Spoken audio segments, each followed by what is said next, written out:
Hey! Quand le trou de la Sécu se transforme en gouffre et le diagnostic est plutôt morose et même inquiétant. Vous la connaissez, cette petite musique? Malgré toutes les économies, la Sécu est toujours dans le rouge. Les prévisions de déficit pour la sécurité sociale sont catastrophiques. Cette rengaine qu'on entend chaque année. Les coiffures s'arrangent, les tenues aussi, mais pas le trou de la Sécu. On vient de l'apprendre, le déficit de la sécurité sociale est beaucoup plus important qu'on ne le croyait. Impossible d'échapper à cette nouvelle qui plombe nos rentrées. Et cela fait 20 ans que ça dure. L'année dernière n'a pas échappé à la règle. En 2014, le déficit de la Sécu a même atteint plus de 9 milliards d'euros. Alors à Cash, nous avons décidé d'enfiler notre casque et sortir notre vieille frontale pour plonger dans les entrailles du gouffre de l'assurance maladie. Afin de voir quelles étaient les conséquences de cette situation et comment on en était arrivé là. Ce que l'on a découvert n'est pas très rassurant. Vu de l'intérieur, notre système de santé paraît bien mal en point. On est dans un dilemme affreux, qui est l'aspect financier et l'aspect soignant. C'est incompatible.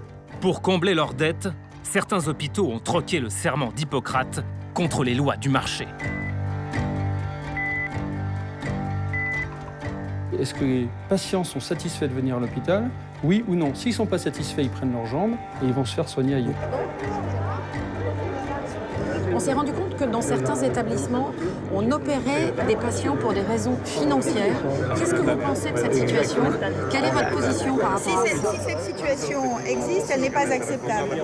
Madame la ministre, on a beaucoup d'éléments. Est-ce que vous nous promettez une interview au ministère? Madame la ministre? Certains patients en payent aujourd'hui le prix fort, victimes de cette politique du chiffre. C'était déjà dur d'accepter d'avoir été opéré pour rien. Et se dire en plus maintenant que ça a été fait pour faire de l'argent sur une personne, c'est... Comme dans une entreprise, des directeurs d'hôpitaux font même désormais appel aux services de sociétés privées pour optimiser leurs recettes. Monsieur Schmitt? Monsieur Schmitt? Bonjour, Sylvain Louvet de France 2. Oui. Vous avez fait appel à une société d'optimisation. Non, non, pas du tout. Mais il ne le crie pas sur tous les toits. Vous n'avez pas le droit de filmer ici, monsieur. Il est strictement non. interdit. Attendez, touchez pas. C'est scandaleux. Vous allez voir que ce gouffre est, pour certains, une mine d'or. Chaque année, les laboratoires pharmaceutiques multiplient leurs bénéfices en faisant rembourser par l'assurance maladie des médicaments dont la nécessité est largement contestée. Les deux dindons de la farce, c'est-à-dire les patients qui prennent des médicaments inefficaces et toxiques, et les assurances maladies qui payent. Nous avons mis le système de santé français sur la table d'opération.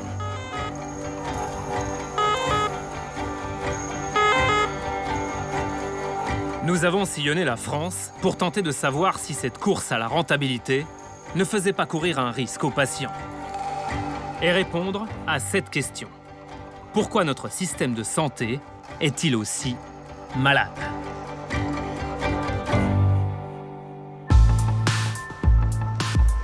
Pour vous parler de nos hôpitaux publics, il faut d'abord vous dire quelque chose. Pendant des années, les établissements avaient un budget global. Et quand ils n'avaient plus d'argent, ils en redemandaient à l'État. Et ça, c'était pas terrible pour les comptes de la Sécu. C'est un peu comme l'argent de poche quand vous étiez petit. Vous aviez une somme à dépenser, et quand il n'y avait plus rien, vous alliez en réclamer à vos parents, quitte à sortir les grands moyens.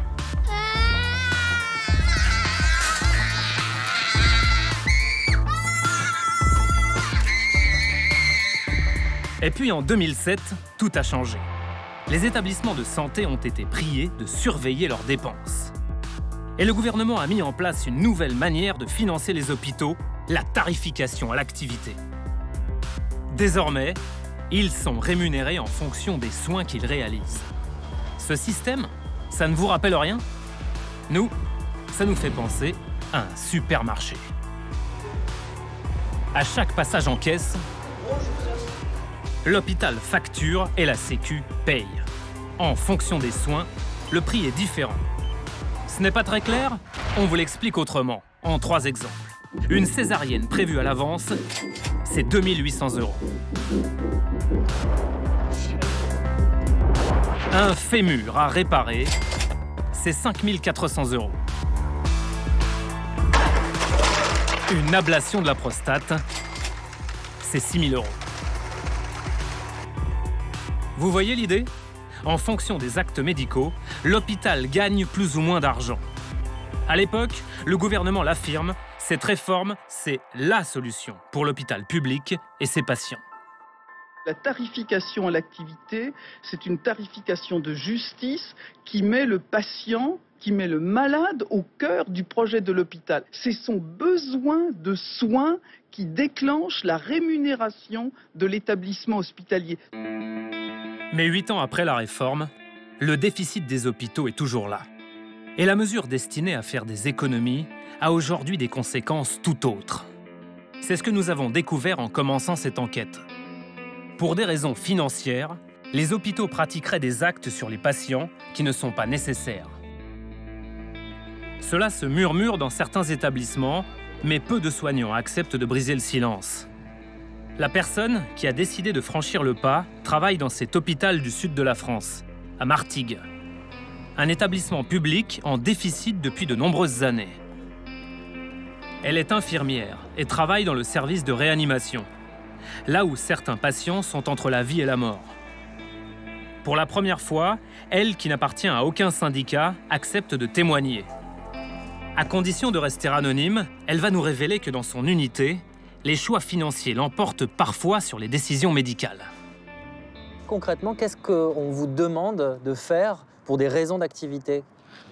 Ça va être un acte de décès, au lieu de le noter à l'heure fixe, c'est-à-dire 23h55 pour un patient qui aurait décédé tel jour, ça va être noté à 0h15 parce que ça fera une facturation d'1 jour de plus sur le service.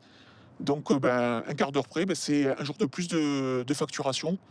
On nous demande de maintenir le patient en vie au maximum, même quand il est en fin de vie. On nous demande de le maintenir, par exemple, 48 heures d'affilée, alors que c'est des soins palliatifs qu'on devrait faire simplement et attendre la fin de vie du patient. On nous demande de mettre en place des produits, c'est de la noradré, c'est de la drénaline, c'est des produits qui sont là pour remonter la tension du patient, pour permettre une activité cardiaque encore, alors qu'il n'y en aurait pas s'il y avait, ou ça chuterait, s'il n'y avait pas ce genre de traitement. On vous demande d'injecter des produits à des gens qui sont en fin de vie, oui, uniquement pour générer de l'argent. Ben oui, je pense que c'est comme ça. Enfin, moi, je le perçois comme ça. Et mes collègues le perçoivent aussi comme ça. C'est un acte simple et courant en réanimation. Réglé par le personnel médical, des seringues électriques injectent les substances nécessaires pour atténuer les douleurs ou aider le patient à survivre. Aujourd'hui, elles auraient donc aussi un objectif financier. Chaque jour supplémentaire passé en réanimation rapporte 800 € à l'hôpital. Le patient, il est oublié. C'est quand même lui qui est au cœur du système. Enfin, je veux dire, moi, c'est pour lui que je travaille à la base. C'est pas pour les financiers ou pour la direction, pour ce genre de choses. C'est pour le patient que je suis là. Vous êtes en souffrance? Réellement en souffrance, parce que de ne pas supporter ce genre de choses par rapport à mes convictions personnelles, oui. Et j'ai des collègues, pour la majorité, qui sont en souffrance, qui ne le disent pas tout haut parce que peur des pressions et peur de ce qui peut se passer par la suite, mais qui sont en souffrance réelle. Il y a de quoi être inquiet. Et pour l'avenir de la santé française aussi, il y a de quoi être inquiet de façon générale. L'hôpital de Martigues accepte de nous ouvrir ses portes.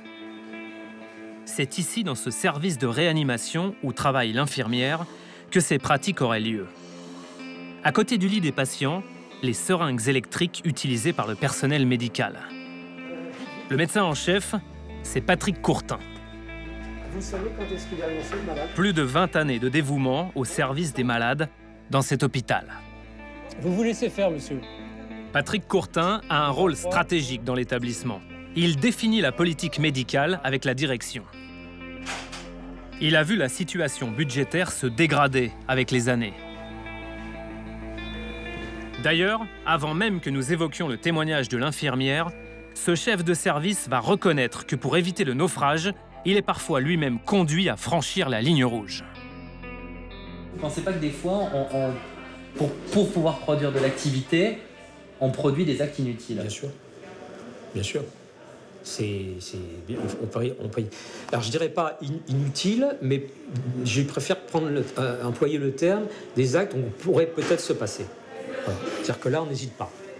On sait que ça va rapporter, donc on le fait. Par exemple Par exemple, on n'hésite pas à mettre des drogues qu'il faut mettre, mais dont on sait que compte tenu de l'état de la personne, elles serviront à rien parce que le pronostic il est effroyable. Voilà. Mais on va le mettre même pour 2-3 heures de survie. On va tout de même mettre ces drogues parce qu'on sait qu'on pourra la tarifer comme voilà, c'est un acte qui va apporter de l'argent. Et ça, c'est pour des questions purement de rentabilité. Je le dis franchement. Je veux dire, le système nous pousse à ça. C'est dit. On ne s'attendait pas à une réponse aussi directe de la part de ce chef de service. Nous lui montrons le témoignage que nous avons recueilli. Ça va être un acte de décès, au lieu de le noter à l'heure fixe, c'est-à-dire 23h55 pour un patient qui aurait décédé tel jour, ça va être noté à 0h15 parce que ça fera une facturation d'un jour de plus sur le service.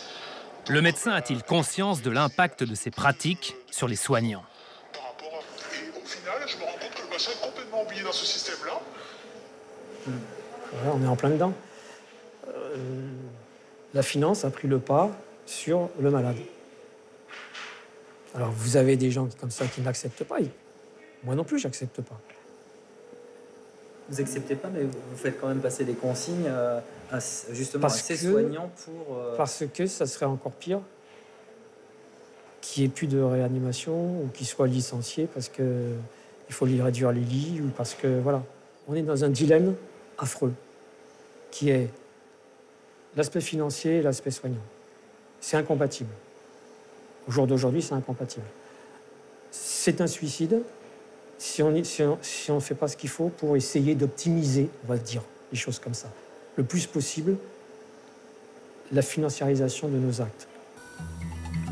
Là, forcément, le trou de la Sécu est beaucoup plus concret. Pour des raisons financières, des médecins pratiquent des actes sans même savoir s'ils sont nécessaires. L'hôpital de Martigues est-il un cas particulier? Il n'est pas le seul à être dans une situation budgétaire catastrophique. Sur l'ensemble de la France, le déficit des hôpitaux atteint en 2014 196 millions d'euros.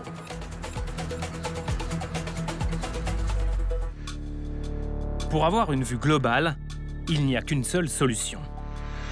Il existe en France une immense base de données. Matrix à côté, c'est rien. Elle regroupe l'ensemble des actes médicaux. Plus de 27 millions d'hospitalisations codées. Imaginez. Nous avons récupéré cette base. Pour la décrypter, il nous fallait un expert capable d'entrer dans la matrice. Frédéric Pierru est chercheur au CNRS, spécialiste des questions de santé. À notre demande, il fait parler ces millions de lignes.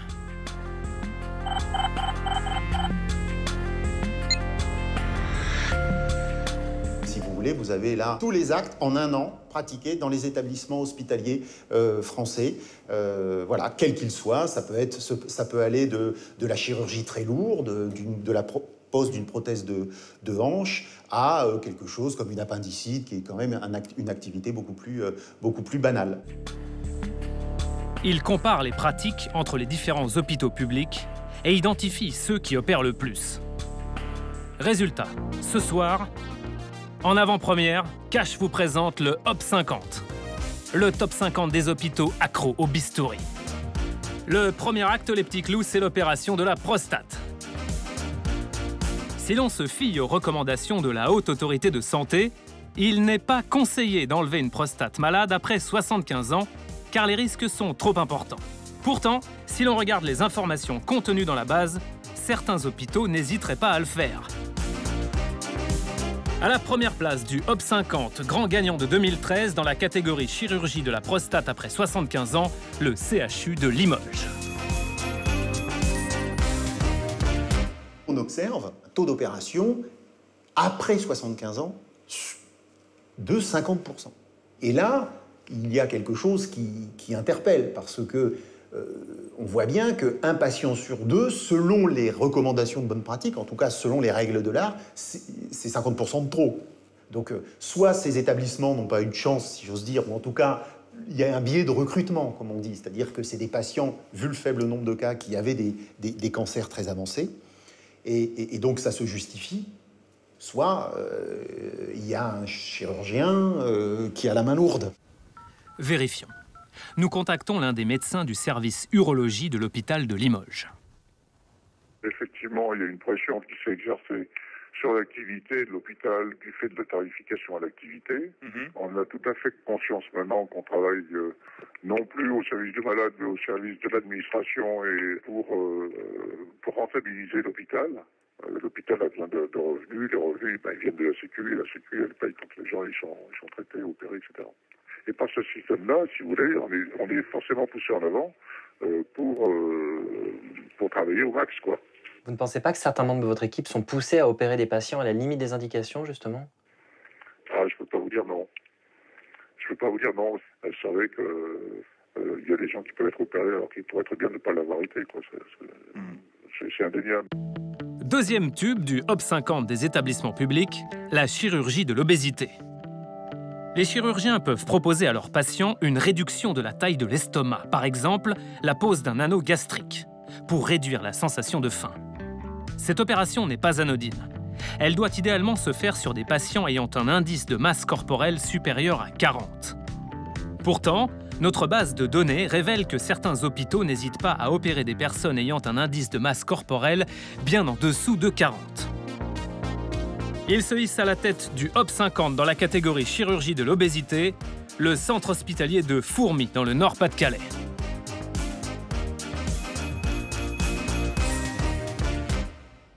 On opère dans le centre hospitalier de Fourmies plus de gens qui ont un IMC, un indice de masse corporelle, inférieur à 40, c'est-à-dire là où ça ne devrait pas se justifier, que les patients qui ont un IMC supérieur ou égal à 40. Donc il y a quelque chose là encore d'intriguant.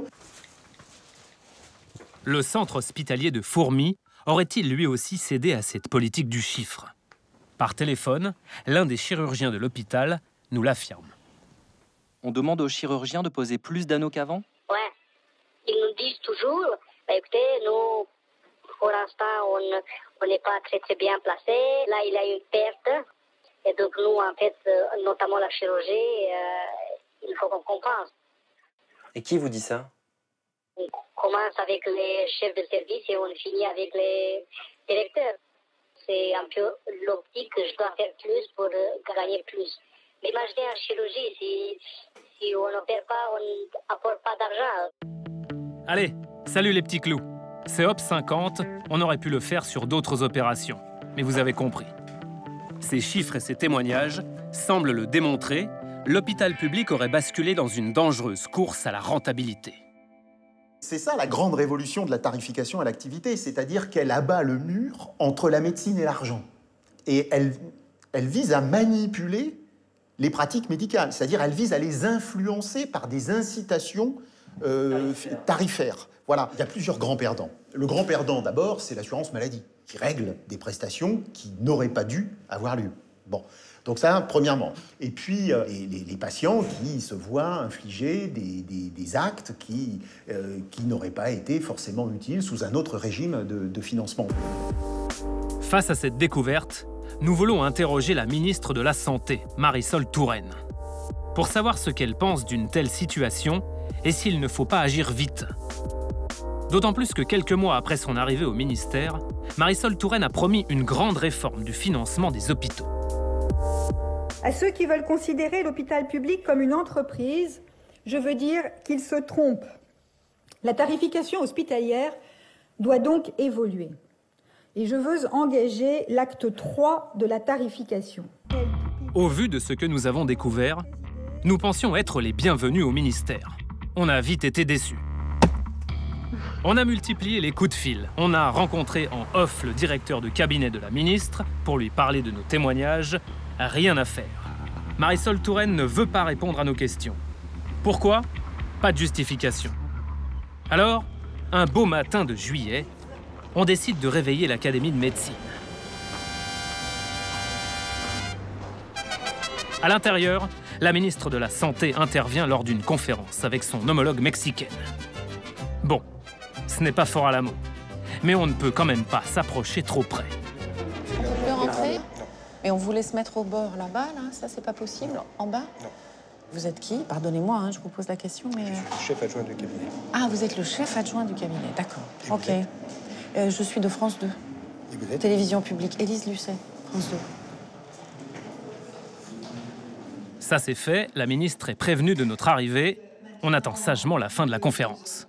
Et j'espère, je suis certaine que les travaux que nous menons ensemble seront fructueux et nous permettront d'avancer. Merci à vous. Madame la ministre, bonjour, Élise Lucet, France 2. Je voulais vous poser des questions en ce qui concerne les hôpitaux français. On s'inquiète des dérives de la tarification à l'acte. On s'est rendu compte que dans certains établissements, on opérait des patients pour des raisons financières, c'est-à-dire des patients qui auraient très bien pu se passer d'une opération, sont opérés pour qu'à un moment, l'hôpital touche de l'argent. Qu'est-ce que vous pensez de cette situation? Quelle est votre position par rapport à ça? Si cette situation existe, elle n'est pas acceptable. La question de la tarification, qui apparaît comme un sujet technique, est évidemment un enjeu majeur. J'ai moi-même fait évoluer d'ores et déjà la tarification des hôpitaux. Nous ne sommes plus dans la tarification à l'activité comme mode de financement exclusif. Nous, on a rencontré beaucoup de médecins, d'infirmières, d'aides-soignants qui nous confirment que malheureusement, ces dérives sont massives et que en fait, la finance a pris la place du patient. C'est-à-dire, par exemple, on nous a expliqué que quand des patients étaient mourants, on demandait clairement dans les services à allonger la durée de vie d'une journée ou deux, parce qu'une journée de réanimation, ça rapporte 800 € à un hôpital. La fin de vie, à l'évidence, ne peut pas relever d'un seul financement à l'activité. Et c'est notamment pour avoir un financement qui prenne la globalité de la fin de vie que j'ai relancé une réflexion au sein d'un comité sur le financement des hôpitaux qui doit aboutir à un meilleur dosage entre la tarification à l'activité et le financement global pour des situations qui évidemment ne relèvent pas d'activité, la fin de vie par exemple, mais aussi, comme je l'ai lancé, la prise en compte de la radiothérapie pour des cancers. Lors de notre année d'enquête, nous, on a découvert qu'il y avait des hôpitaux qui opéraient beaucoup plus que d'autres. Voilà, 2 réponses, pas plus. Presque aussi court qu'une consultation chez un spécialiste. C'est des questions importantes. Est-ce qu'on pourrait avoir une interview? Pardonnez-moi, Madame Touraine, est-ce qu'on pourrait avoir une interview? Est-ce qu'on pourrait avoir plus de temps avec vous pour une interview au ministère, Madame Touraine, s'il vous plaît? Madame Touraine, Madame Touraine, je vous importune juste encore 2 secondes. Madame la ministre, on a beaucoup d'éléments. Est-ce que vous nous promettez une interview au ministère? Madame la ministre, s'il vous plaît. Est-ce qu'on peut avoir une interview au ministère? Rien de plus. Alors, comme il nous reste encore beaucoup de questions, nous nous tournons vers l'homme qui dirige le plus grand nombre d'hôpitaux en France. Bonjour. Ça va, vous allez bien? Merci de nous accueillir. Martin Hirsch, le directeur des établissements publics parisiens.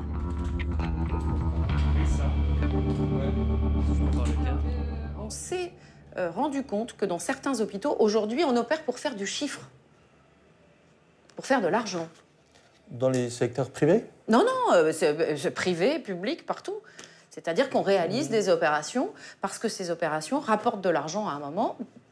Donc les hôpitaux opèrent parfois quand il ne faudrait pas opérer. C'est pas vrai chez nous, c'est pas le cas dans les hôpitaux publics, c'est pas le cas à l'assistance publique.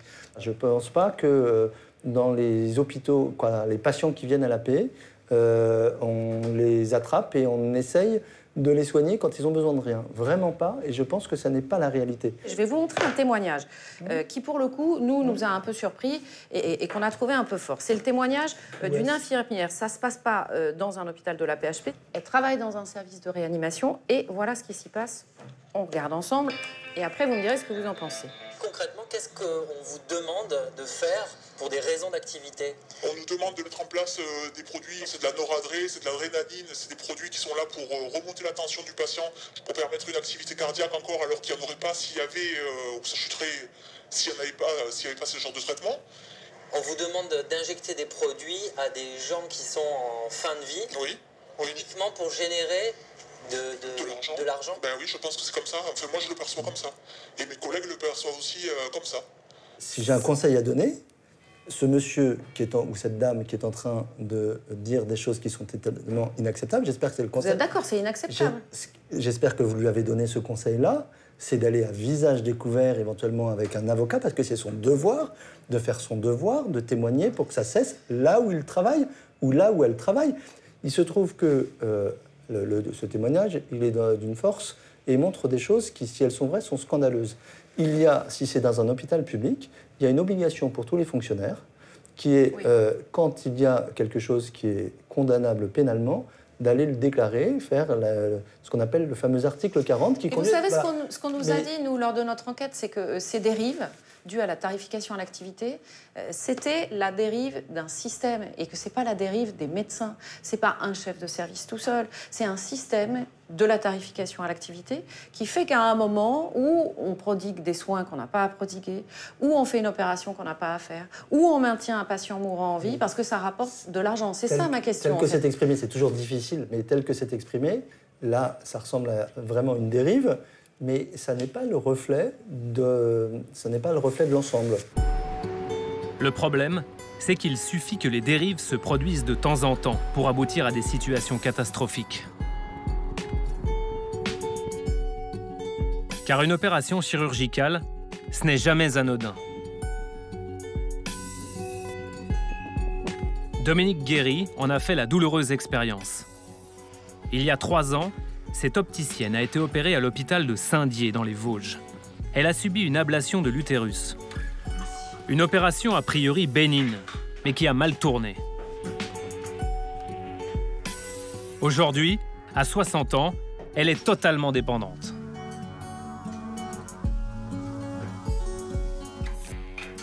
Ah, il est aux petits soins. J'ai de la chance, j'ai un mari exceptionnel. C'est vrai que j'aurais du mal de vivre une journée toute seule, sans aide. Ce serait difficile pour moi d'avoir une vie normale sans quelqu'un à mes côtés, quoi. Voilà. Suite à cette intervention chirurgicale, Dominique a constaté que sa vessie ne fonctionnait plus normalement. Pendant 2 ans, je n'osais plus sortir parce que une fois ça m'est arrivé, je faisais les courses au Leclerc, j'ai fait pipi au milieu du magasin. Une autre fois chez mes voisins. Ici, ça m'arrivait fréquemment. Et pour moi, je pouvais plus, quoi. Je pouvais plus, donc je restais à la maison et je programmais les toilettes toutes les heures et demie. Votre vie a complètement changé. C'est pas que là. Ça a été un vrai raz-de-marée, quoi. Elle a changé du tout au tout. Parce que je vois pas ce que je vais faire de ma vie, ne serait-ce que demain. Demain, qu'est-ce que je fais demain? Pourtant, avant son opération, tout allait bien. C'est à l'occasion d'une visite de routine chez le gynécologue de l'hôpital que l'intervention est programmée en quelques minutes. J'ai eu une confiance aveugle en ce chirurgien. Quand il m'a dit, voilà, vous avez des fibromes, vous n'aurez plus d'enfants, ça ne sert à rien de rester avec ça, ça évitera peut-être un cancer inutilement. J'y allais pour un frottis et une mammographie, un contrôle systématique, c'est tout, quoi. Un contrôle de routine qui a fait basculer sa vie. L'opération a été suivie d'une infection. Dominique a dû être alitée pendant 2 ans. Elle est aujourd'hui en fauteuil roulant. Cela paraît incroyable, mais elle n'aurait jamais dû être opérée.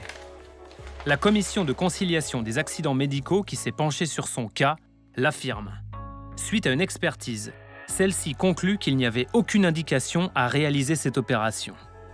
En clair, elle n'était pas justifiée.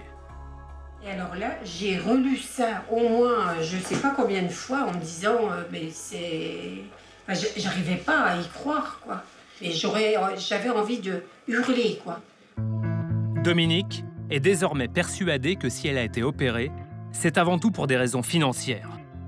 Dans la presse locale, elle constate aujourd'hui que l'hôpital de Saint-Dié affiche de bons chiffres. Après une longue période de difficultés, les finances s'améliorent. Un sursaut intervenu suite à un changement de stratégie de l'établissement. Tous les détails sont dans ce document. Le projet stratégique de l'hôpital de Saint-Dié, rédigé 1 an avant l'opération de Dominique. Pour redresser la barre, l'établissement a notamment décidé d'augmenter le nombre d'opérations. Pour la chirurgie, les mots sont très clairs. Progression d'activité. Accroître l'attractivité. Stratégie de conquête de parts de marché. Des termes que l'on ne s'attendait pas à trouver dans le plan de développement d'un hôpital public. Et forcément, on a des questions à poser sur les conséquences de cette nouvelle façon de voir l'hôpital. Nous prenons rendez-vous avec le directeur de l'établissement de Saint-Dié, Mathieu Rocher. Il nous reçoit flanqué de son adjoint pour une petite visite. C'est lui qui a mis au point la nouvelle stratégie lors de son arrivée en 2011. Celle-ci n'a-t-elle pas poussé les chirurgiens à sortir un peu trop vite le scalpel? On trouve des choses qui sont plutôt étranges dans la bouche d'un hôpital public, ici. Page 22, les objectifs généraux du pôle sont centrés sur une dynamique de progression de l'activité. La stratégie de reconquête de parts de marché dans des secteurs particulièrement exposés à la concurrence. On entend part de marché, on entend concurrence. C'est des mots qu'on a plutôt l'habitude d'entendre venant de la part d'une entreprise et pas d'un hôpital public. Est-ce que, encore une fois, vous considérez que l'hôpital public est aujourd'hui une entreprise comme les autres? Alors, ce sont des mots, effectivement, qui induisent un changement de culture. La tarification à l'activité, effectivement, le fait qu'on ait des ressources sur la base d'activité qu'on réalise, c'est un changement de culture. Mais en quoi est-ce que ça vous pose problème que nous parlions de part de marché? La question, c'est l'indicateur, est-ce qu'on rend un service à la population? Il ne faut pas se tromper de cible. La part de marché, c'est est-ce que les patients sont satisfaits de venir à l'hôpital? Oui ou non? S'ils ne sont pas satisfaits, ils prennent leurs jambes et ils vont se faire soigner ailleurs. Donc vous ne pensez pas que ça peut conduire, par exemple, à opérer des gens qui ne devraient pas être opérés? Non. Je vous garantis qu'il y a des garde-fous qui sont importants. Et surtout, un médecin, en son âme et conscience, décide seul de ce qu'il doit opérer, puisque c'est votre sujet, ou de ce qu'il ne doit pas opérer. Et ça, c'est l'autonomie médicale sur laquelle aucun directeur n'a la main. Alors, est-ce que vous connaissez Dominique Guéry? Est-ce que vous connaissez Oui, c'est le nom d'une patiente qui me dit quelque chose, oui. D'accord. Dominique. Alors par contre, je vous dis d'emblée, si vous avez des questions, moi je veux bien qu'on les traite, mais pas d'un cas particulier, pour la bonne et simple raison que nous sommes astreints au secret professionnel ou au secret médical. Moi, je ne romprai pas. D'accord. Moi, alors, vous pouvez ne pas... Pardon. Non, mais je ne peux pas en parler, donc je ne souhaite pas en parler, et surtout pas dans un couloir, vous comprenez, pour la déontologie médicale. Bien sûr, on comprend. Mais on ne pouvait pas partir sans lui poser la question. Dominique Guéry a-t-elle été victime d'une politique du chiffre? Si on va voir ce fameux chirurgien, vous pouvez nous affirmer qu'il ne nous dira pas que des consignes ont été passées pour augmenter l'activité? Alors, ce que je peux vous dire, c'est qu'en tout cas, il n'y a pas eu de consigne qui lui a été donnée à ce chirurgien ou aux autres pour augmenter l'activité. Dont acte. Le directeur l'assure, le drame de Dominique Guéry n'a rien à voir avec sa nouvelle stratégie. Pourtant, si l'on regarde les chiffres, dans les 2 années suivant son arrivée à l'hôpital, l'activité chirurgicale a fortement augmenté. Notamment en ce qui concerne les interventions sur l'utérus. Exactement ce qu'a subi Dominique Guéry. Jusqu'à l'année de son opération, le nombre d'interventions progresse de plus de 20%. Le gynécologue qui l'a opéré refuse de nous répondre. Il avance lui aussi le secret médical. Mais un représentant du personnel accepte de nous parler par téléphone, à condition de rester anonyme. Est-ce qu'il y a des consignes qui ont été données pour augmenter l'activité dans certains services? Il y a eu des consignes de données, oui, bien sûr. La direction nous dit que quand c'est CME et tout ça, ils demandent bien aux médecins de faire plus d'activité. Et ça, ils le demandent à qui? La direction le demande aux médecins. Mais à tous les médecins ou à des services en particulier? Non, à tous les médecins. C'est quoi augmenter l'activité dans votre hôpital? Et de faire plus d'entrées au niveau de l'hôpital, voilà, quoi, plus de consultations, plus voilà. Plus d'actes chirurgicaux aussi? Au niveau chirurgie, oui aussi, oui. Difficile de savoir avec certitude si Dominique Guéry a été opéré pour faire du chiffre. Mais tout cela commence à nous rappeler quelque chose. Pas vous? Docteur Maboul, faut pas trembler si tu veux opérer. Docteur Maboul, ton client est un drôle de patient. Le docteur Maboul, c'est toi. Opère tes patients et gagne de l'argent. Mais le problème, c'est qu'on ne joue pas avec la santé. On s'amuse comme des malades. Après quelques mois passés à explorer le gouffre de l'assurance maladie, on pensait avoir tout vu. On était loin du compte. Nous allons découvrir que dans les hôpitaux, l'argent fait tellement défaut que certains d'entre eux iraient jusqu'à frauder l'assurance maladie. Un service public qui fraude un autre service public. Ça vous paraît incroyable? On vous explique. Ces derniers temps, on entend beaucoup parler de méthodes d'optimisation dans le monde de l'entreprise. D'ailleurs, les sociétés privées qui proposent des astuces pour maximiser les profits se multiplient. Réduire ses investissements, mettre au régime ses équipes, faire des économies. Dans toutes les langues. We specialize in improving our clients' profitability. Concrètement, notre équipe intervient dans l'élaboration de votre plan financier. Myjemy ulepszyć wynik finansowy. Jak to robimy? Po prostu to robimy poprzez optymalizację różnych kosztów. Optimalisatch, vitaminer les comptes de résultats. Si vous pensez que ces sociétés d'optimisation sont réservées au monde de la finance, vous avez tout faux. Avec la tarification à l'activité, celui de la santé s'y met aussi. De nouvelles sociétés sont apparues, des cabinets d'optimisation pour hôpitaux. Le leader dans le secteur, c'est Altao. Il intervient dans plus de 300 établissements. Sur cette vidéo promotionnelle, Altao affiche son ambition, contribuer à l'amélioration de la santé de nos concitoyens. Mais ce sont surtout les arguments financiers que la société met en avant. En 2013, elle aurait évité 27 millions d'euros de pertes aux hôpitaux. Elle promet des gains de 1 200 à 1 600 euros sur chaque dossier de patient. Comment? Ces consultants se rendent dans les hôpitaux. Leur job? Traquer dans les dossiers les actes médicaux oubliés, ceux qui n'ont pas été facturés à la Sécu. Et quand les consultants en retrouvent, c'est bingo pour l'hosto. Ça semble génial, les cabinets d'optimisation. Mais ne rêvez pas, il y a l'envers du décor. Un cadre administratif d'un hôpital public accepte de nous le raconter. Ce qu'il va nous révéler pourrait lui faire perdre son poste. Il demande à rester anonyme. Dans son établissement, c'est lui qui était en relation avec le cabinet d'optimisation. Altao a fait rentrer beaucoup d'argent dans les caisses. La société privée, sur une année complète, a fait gagner à l'établissement en gros 1 100 000 à peu près. Altao, mieux que le jeu du millionnaire. Sauf que selon ce cadre, le cabinet aurait fait beaucoup plus que trouver des actes médicaux oubliés. Il en aurait inventé de nouveaux pour gonfler artificiellement la facture. Pour comprendre, reprenons notre exemple du supermarché. Quand vous entrez à l'hôpital, les médecins vous attribuent un code correspondant aux soins que vous recevez. À chaque code, son tarif. Une appendicite, par exemple, c'est 1 939 €. Mais si vous avez une appendicite plus une pneumopathie sans gravité, c'est-à-dire une toux, on vous attribue un autre code. Et le traitement de ces deux affections va rapporter 3 307 € à l'établissement, payé par la Sécu.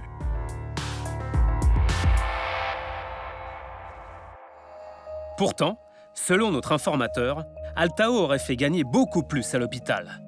Pour ça, il y a une manip à faire dans le logiciel de l'établissement. Il nous fait une démonstration. C'est tout simple. Il suffit de changer le code pour rendre la pathologie plus grave qu'elle n'est en réalité. On appelle ça le surcodage. Le code de pneumopathie qu'on a mis tout à l'heure, qui était sans germe, on va le changer et on va mettre le code de la pneumopathie à staphylocoque. On a fait un bond puisqu'on arrive à 10 134 €. En 5 secondes, on peut transformer virtuellement une pneumopathie inoffensive en pneumopathie beaucoup plus grave. Gain pour l'hôpital, sur cette seule manip, 7 000 €. Donc ça, c'est un exemple de surcodage que vous avez déjà vu. Oui, que j'ai déjà vu, je dirais preuve du laboratoire à l'appui. C'est-à-dire que moi, quand je suis allé contrôler ce même dossier, je suis donc allé regarder les résultats de laboratoire sur lequel il était marqué résultat négatif. Selon ce cadre administratif, ces petits arrangements ont été pratiqués de manière massive par Altao dans son hôpital. J'ai épluché quand même un bon échantillon pour lequel je pense à peu près que c'est 50% de surcodage. Donc pour l'établissement qui avait eu un gain de 1 100 000, en gros, je pense qu'il y a une arnaque à la Sécu de l'ordre de 500 000 € à peu près. 500 000 €. Pour une année. Ils sont venus coder 3 ans. La Sécu, c'est bien. En abuser, ça craint. Les dépenses de santé, ça craint d'en abuser. La Sécu, c'est bien. En abuser, ça craint. Le surcodage, d'autres témoins nous le décrivent. Nous avons retrouvé l'un des anciens consultants d'Altao. Son travail consistait justement à recoder les actes médicaux dans les établissements de santé. Il dit avoir enregistré des soins qui n'ont jamais été dispensés par les hôpitaux.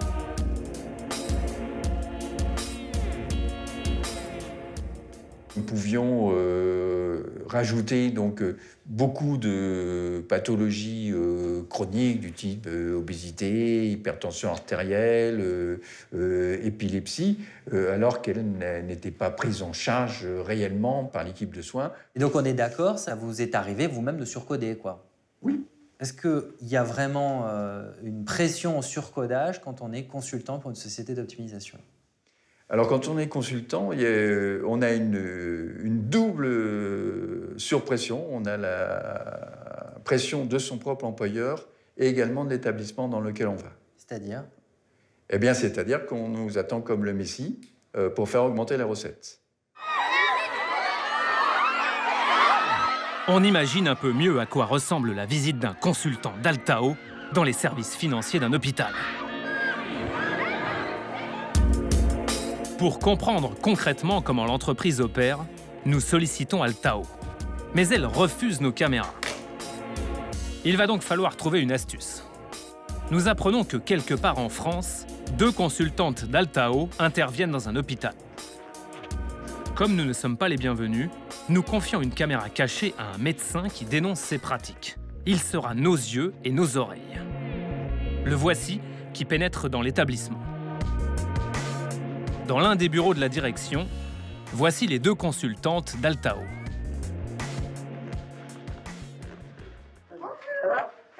Ça va? Vous avez fini bientôt, là? Non. Ah bon? On a encore jusqu'à ce soir.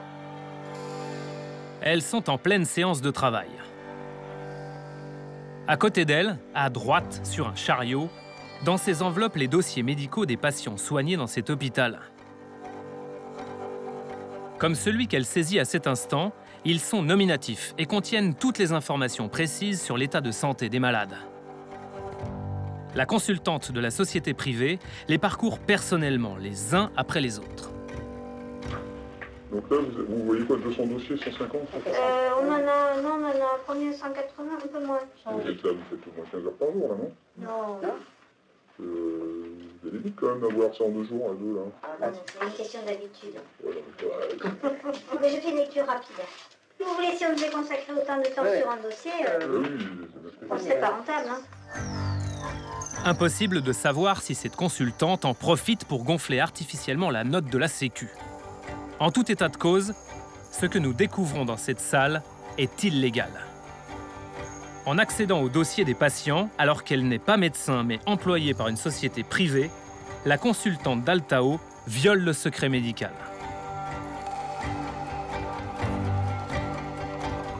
Ce serait pourtant une pratique courante, selon l'ancien employé d'Altao. Naturellement, le consultant externe est obligé d'avoir accès aux données du patient, aux données nominatives, pour modifier le contenu et le codage. Vous ne pensez pas qu'on peut considérer ça comme une violation du secret médical? C'était une violation de secret médical, à mon avis personnel. Face à ces situations, un médecin a décidé de lancer l'alerte. Il était en charge de la codification des actes de l'hôpital de Saint-Malo. Le docteur Jean-Jacques Tancrel dit avoir été témoin des mêmes dérives lorsque la société Altao est intervenue dans son établissement. C'est en juin 2012 que le directeur de l'hôpital lui annonce l'arrivée du cabinet d'optimisation. Il vous l'a imposé? Oui, il m'a dit qu'il le ferait, tout simplement, oui. Oui. Et vous lui avez répondu quoi à ce moment-là? Je ne cautionnerai pas cette façon de faire. Donc je me suis opposé à ce qu'une telle société vienne fouiller dans les dossiers des patients. Voilà. Et qu'est-ce qu'il vous a répondu? Sa réaction, elle était très simple. D'abord, on a besoin de sous. Et puis, deuxièmement, tout le monde le fait. Donc pourquoi pas nous? Jean-Jacques Tancrel alerte l'Ordre national des médecins, mais aussi les services du ministère de la Santé. Pourtant, à ce jour, l'hôpital de Saint-Malo continue de faire appel à la société Altao. Or, selon des éléments que nous avons obtenus, l'entreprise a bien proposé la facturation de soins qui n'ont jamais été dispensés par l'établissement. Ce document concerne l'hospitalisation d'un patient atteint d'un cancer. À gauche, le montant facturé à l'assurance maladie avant le passage d'Altao, près de 7 000 €. À droite, le montant facturé après le passage d'Altao, un peu plus de 10 600 €. Le truc, c'est que l'entreprise a rajouté une séance d'irradiation, de la radiothérapie. Résultat, la facture a fait un bond de 3 671 €. Pourtant, selon nos informations, l'hôpital de Saint-Malo n'aurait pas de service de radiothérapie. Vérifions. Nous pénétrons dans l'établissement avec une caméra cachée. Excusez-moi, messieurs. Je cherche la radiothérapie. C'est où? Radio, c'est en dessous. La radio, c'est au sous-sol. Ok. Radiothérapie? Ouais. Au début, on a cru qu'on allait trouver. Mais au sous-sol, rien. Vous allez voir, c'est les toilettes et c'est juste après vous rentrer. Super, merci beaucoup. Nouvelle piste. Seulement, après les toilettes... Bonjour. Je cherche la radiothérapie désespérément. Il n'y a pas ici? Non. La radiothérapie, c'est à la clinique, monsieur. Ah, c'est qu'à la clinique. Il n'y en a pas à l'hôpital de Saint-Malo. Nos informations étaient donc exactes. Les séances de radiothérapie ont été payées à l'hôpital par la Sécu, alors qu'elles ont été réalisées ailleurs, dans une clinique privée. Nous montrons notre document à Jean-Jacques Tancrel. La radiothérapie, on ne l'a pas faite. Donc, il ne faut pas la coder. Même si le malade l'a eu, on ne l'a pas réalisée en interne. Donc, il ne faut pas la coder. Doit coder la radiothérapie l'établissement de santé qui l'a réalisée. À combien vous évalueriez justement le nombre de dossiers surcodés par Altao? En proportion, 40%. Grâce au surcodage, l'hôpital aurait touché indûment de l'argent de la Sécu. Intrigués, nous partons pour la cité bretonne. Bien sûr, nous avons demandé une interview à la direction de l'hôpital. Pour l'interview, ça ne va pas être possible. Je préfère ne pas avoir d'interview télévisée sur l'intervention d'Altao. Elle refuse de recevoir nos caméras. On aurait pu se contenter d'un peu de tourisme sur les remparts de Saint-Malo. Mais nous apprenons que ce jour-là, un conseil de surveillance se tient à l'hôpital. À la fin de la séance, nous tentons notre chance. Monsieur Schmitt? Monsieur Schmitt? Bonjour, Sylvain Louvet de France 2. Oui. Est-ce que c'est possible de vous poser quelques questions? Non. Non, pas du tout, non. Nous avons enquêté, nous, on a recueilli des témoignages et des documents qui montrent qu'il y a eu du surcodage réalisé par cette société. Simplement, est-ce que vous ne voulez pas juste répondre à 2-3 questions? On est ici, je vous montre les documents que l'on a recueillis. D'abord, monsieur, avec sa caméra s'en va, s'il vous plaît. Je ne veux pas voir de caméra, vous êtes dans un hôpital. Est-ce que vous pouvez sortir, s'il vous plaît? On attend ici, mais je veux... On a beau insister, notre caméra n'est vraiment pas la bienvenue. On va devoir dire Kenavo à Saint-Malo. Mais avant de partir, nous aurons tout de même droit à un dernier conseil du directeur adjoint de l'établissement. La qualité des questions, il faut penser un moment pour ouvrir les chakras, je vous assure, hein, vraiment c'est choquant. Bienvenue à votre travail sur les chakras. Vous avez été nombreux à me demander comment ouvrir ces chakras.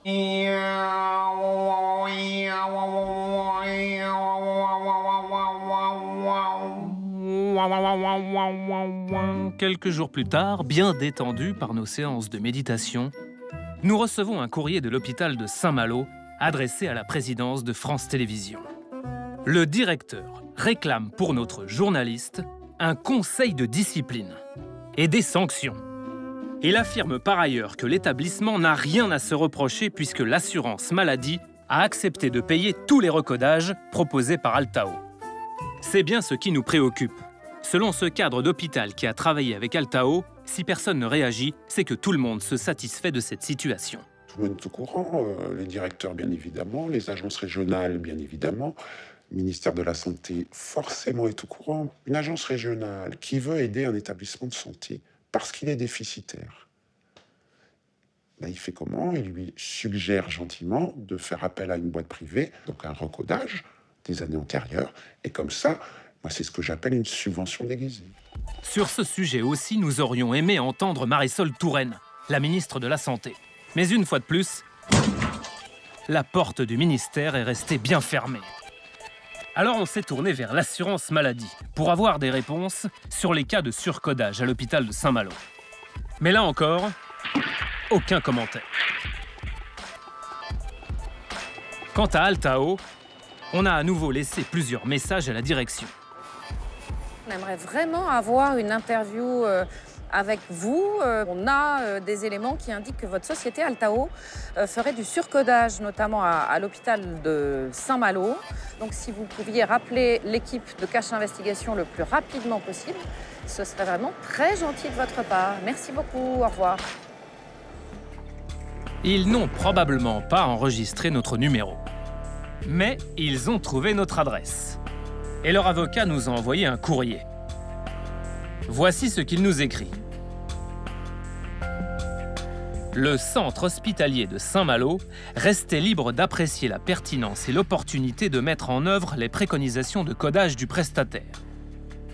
C'est également le centre hospitalier qui conservait la responsabilité de procéder lui-même aux envois des rectifications. En clair, Altao n'aurait été qu'un exécutant. Vous l'avez compris, tous les moyens sont bons pour remettre des sous dans les caisses, quitte parfois à flirter avec l'illégalité.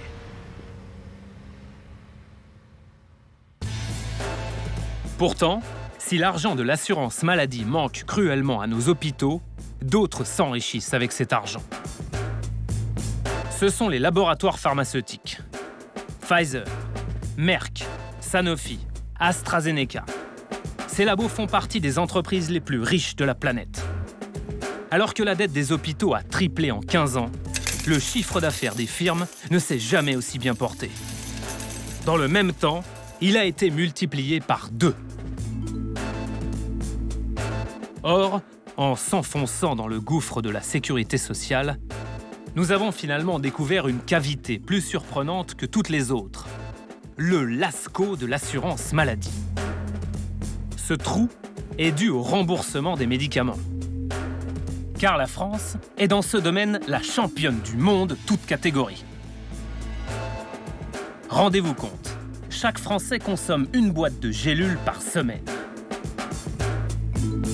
En 2014, la Sécurité sociale a consacré près de 23 milliards d'euros au remboursement des médicaments. Pour les firmes pharmaceutiques, c'est le casse du siècle. Vous vous demandez comment on en est arrivé là? C'est ce que l'on va vous raconter maintenant. Le hold-up sur la Sécu, réalisé par certains laboratoires, nous allons vous le révéler en prenant un exemple concret. Celui des traitements anti-cholestérol, des molécules que l'on appelle les statines.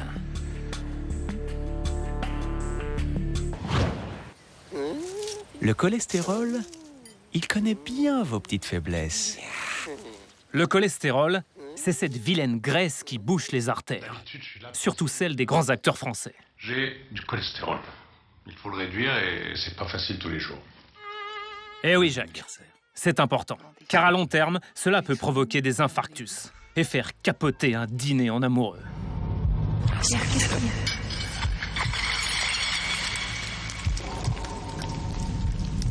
Et là, je me suis réveillé. Le cauchemar. Vous pensez être en bonne santé, pourtant un excès de cholestérol dans votre sang peut provoquer un accident cardiovasculaire. L'efficacité des statines sur les personnes ayant déjà eu un accident cardiaque ne semble pas faire de doute. Mais aujourd'hui, le nombre de consommateurs quotidiens de ces médicaments dépasse largement cette catégorie. En France, ils sont passés de 1 million dans les années 90 à 7 millions aujourd'hui. Comment en est-on arrivé là? Les firmes ont réussi à mettre 1/10 de la population française sous statine en imposant le médicament en traitement préventif. L'un des premiers laboratoires à avoir fait sauter la banque, c'est AstraZeneca, avec son produit phare, le Crestor. Bonjour, je m'appelle Paul, je suis délégué AstraZeneca. Et comme vous tous dans la salle, je présente Crestor. Dans cette vidéo, destinée à la communication interne du groupe, la firme affiche sans complexe son butin. Et nous, en 2006, notre réussite, c'était 150 millions de comprimés avalés, soit 300 comprimés toutes les minutes. Plus de 890 000 patients traités par Crestor depuis le lancement. Regardez ça, c'est le chiffre qu'on aurait pu atteindre en octobre. Et à votre avis, on en est où? Là? Eh bien non, on en est là. Alors, bravo, je crois vraiment qu'on peut s'applaudir. Alors là, bravo Astra. Nous aussi, on est très fiers de vous. Le problème, c'est que tout ça se fait sur le dos de la sécurité sociale. Chaque année, ce médicament coûte plus de 300 millions d'euros à l'assurance maladie. Un coup de maître, dont nous allons vous révéler le mode opératoire en 3 prescriptions. La première, faire une belle étude. Un essai clinique publié dans une revue scientifique prestigieuse qui prouve l'efficacité du médicament. Pour le Crestor, l'étude s'appelle Jupiter, très modestement, le roi des dieux. C'est elle qui va permettre à AstraZeneca de multiplier le nombre de consommateurs pour ce médicament. Seulement, aujourd'hui, de nombreux scientifiques contestent les résultats de cet essai, et notamment cet homme, le professeur Philippe Even. Dans le milieu médical, certains le critiquent pour ses prises de position anti-labo. Mais sur le dossier des statines, l'ancien doyen de la faculté de médecine de Paris n'a pas ménagé ses efforts. Ça, c'est tous les essais cliniques sur les statines. C'est tous les essais cliniques sur le cholestérol. Voilà. Là, il y a à peu près 1200 pages par boîte. Donc, on appelait ça un travail de bénédictin autrefois. C'est un travail en 1 an. J'ai fait le travail qu'un cardiologue aurait dû faire, puisque les premiers articles sont de 90 en 25 ans. Données brutes, méthodologie, conclusion. Le professeur Even a tout passé au scanner. Et sur l'essai Jupiter, sa conclusion est très différente de celle présentée officiellement par AstraZeneca. Les données brutes que j'utilise dans ma propre étude, c'est à peu près les mêmes. Mais dans la présentation, c'est pas la même chose, parce que eux se taisent soigneusement sur tout ce qui peut relativiser, c'est le moins qu'on puisse dire, l'effet des statines. Il n'y a pas une seule falsification qui leur ait échappé. Philippe Even n'est pas le seul à avoir fait ce travail. Michel de Lorgeril, lui aussi, a passé des nuits entières sur ces fameux essais. Et les conclusions de ce cardiologue, chercheur au CNRS, sont les mêmes. Quand vous regardez dans le détail les études publiées, vous êtes effrayé des biais présents dans toutes ces études. Et je vais vous dire, j'ai publié des critiques de chacune de ces études dans mes livres ou dans des articles scientifiques, et jamais personne n'est venu nous dire que nos chiffres étaient faux, que notre interprétation était fausse. Dans l'essai Jupiter, la première chose qui a sauté aux yeux de ces spécialistes, c'est l'âge des patients sélectionnés pour participer à l'étude. C'est ici. Leur âge médian est de 66 ans. Beaucoup trop jeune pour mesurer l'impact du Crestor sur les accidents cardiovasculaires. Contrairement à ce que l'on pense, c'est beaucoup plus tard dans la vie que les accidents cardiaques mortels interviennent. Ils se produisent entre 75 et 85 ans, les infarctus, essentiellement à 82 ans. Or, tous les essais cliniques, tous, sont faits sur des malades qui ont, combien? 60 à 65 ans. Ben, il n'y aura pas d'infarctus là, puisqu'ils se produisent 15 ou 20 ans après. AstraZeneca aurait-il volontairement sélectionné des patients moins âgés pour obtenir moins d'infarctus, donc des résultats plus favorables? En tout cas, à en croire les scientifiques de l'étude Jupiter, le Crestor serait un vrai remède miracle. Les experts en sont tellement convaincus qu'ils vont suivre les patients qui participent à l'étude en moyenne 1 an et 9 mois à peine, alors que le suivi devait durer 5 ans. Non, non, vous ne rêvez pas. C'est marqué ici, noir sur blanc. L'essai a été arrêté après un suivi moyen des patients de 1 an et 9 mois. Plutôt étrange, pour un médicament que les patients sont censés prendre toute une vie. Mais pourquoi un suivi moyen aussi court? Regardons ces courbes de résultats. En gris, la mortalité des patients sous Crestor. En noir, ceux qui sont traités avec un placebo. Si durant les 4 premières années, le nombre de morts semble moins élevé chez ceux qui prennent du Crestor, plus le traitement avance dans le temps, moins l'effet semble évident. On voit là, de manière évidente, qu'au bout d'une année, il n'y a pas de différence entre les deux groupes. Les deux courbes sont quasiment superposées. Et à l'autre extrémité, longue exposition, petit échantillon, vous avez à nouveau convergence des courbes.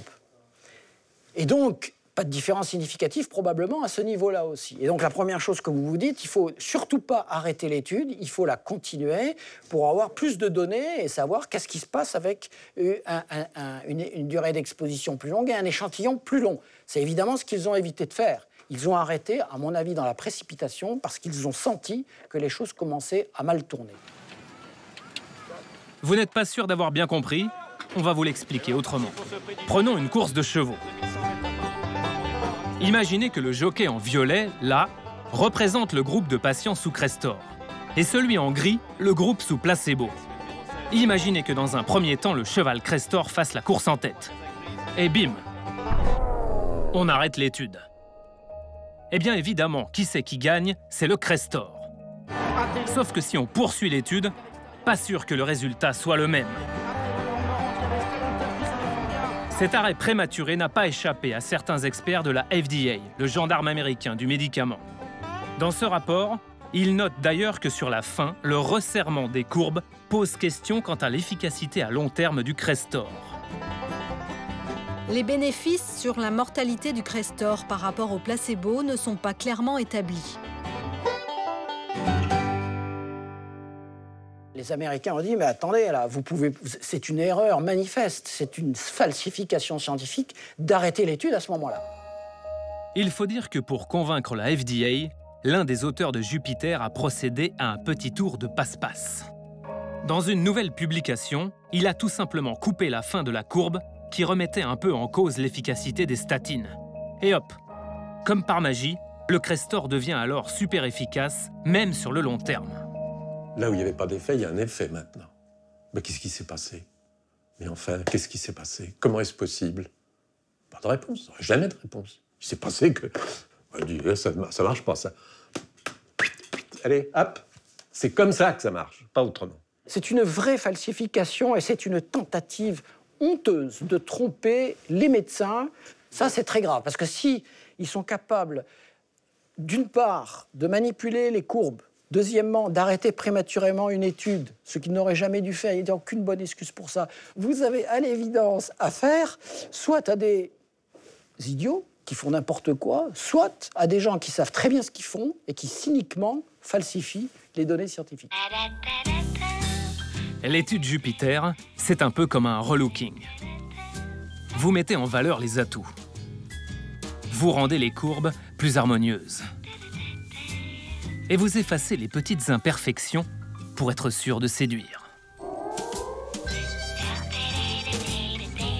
Comment les experts qui ont réalisé cette étude ont-ils accepté une telle manip? Peut-être parce que le labo est allé chercher des scientifiques qu'il connaît bien. Sur les 11 membres du comité qui ont piloté l'essai, 9 étaient déjà en contrat avec AstraZeneca.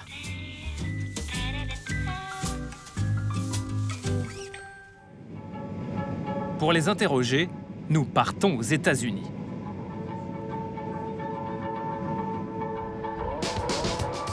À Chicago.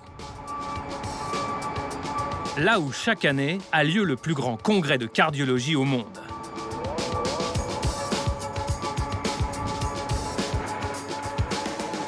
« 200 exposants, près de 20 000 spécialistes du cœur venus du monde entier pour suivre des conférences sur les dernières innovations médicales ou apprendre à faire un massage cardiaque sur un tube des Bee Gees. Staying alive, staying alive. Staying alive, staying alive. Staying alive. Mais c'est aussi le seul lieu où nous pouvons croiser celui qui a refusé toutes nos demandes d'interview, Paul Ridker, ici, avec son dossier. Ce physicien est le coordinateur principal de l'étude Jupiter. A-t-il été totalement indépendant durant l'essai? Nous décidons d'aller le voir pour en avoir le cœur net. Bon, ok, elle était facile. Mr. Ritker. Hi, how are you? Fine. Sylvain Louvet for French Television. Qu'est-ce que vous voulez savoir? C'était juste pour parler avec vous de l'étude Jupiter. On a regardé les conflits d'intérêts à la fin de l'étude. Et sur 11 experts, 9 étaient en contrat avec AstraZeneca. Jupiter est un essai randomisé, mené en double aveugle. Il n'y a aucun moyen d'influencer les données. La question que j'aimerais vous poser, c'est est-ce que vous vous souciez des données ou uniquement de votre paranoïa? Mais c'est normal de vous poser cette question. Vous ne pensez pas qu'on peut avoir un doute? Je pense que vous passez à côté de l'essentiel, vraiment. Vous n'avez pas l'air de savoir ce qu'est un essai randomisé. Pourquoi? On a choisi au hasard les patients qui allaient recevoir un placebo et ceux qui allaient recevoir du Crestor. Alors expliquez-moi, comment cette étude peut être influencée? Cette courbe, par exemple, regardez. Vous avez présenté celle-ci en 2008, mais suite aux remarques de certains experts de la FDA, vous avez présenté celle-ci.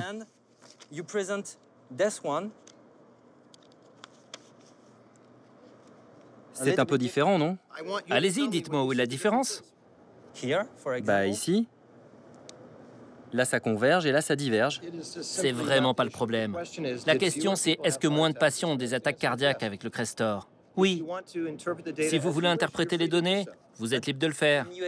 Mais pouvez-vous m'expliquer les deux versions différentes? Monsieur Ritker, c'est vraiment important.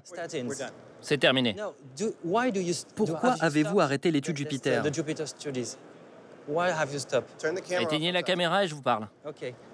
Maintenant, donnez-moi la cassette. Mais même avec la caméra baissée, aucune explication. Je m'en fiche. Vous partez ou j'appelle la sécurité. Paul Ritker semble faire une poussée d'hypertension lorsque l'on évoque ses courbes et surtout ses liens avec AstraZeneca. Il faut dire que pour réaliser l'étude Jupiter, son laboratoire de recherche à Boston a touché plusieurs millions d'euros.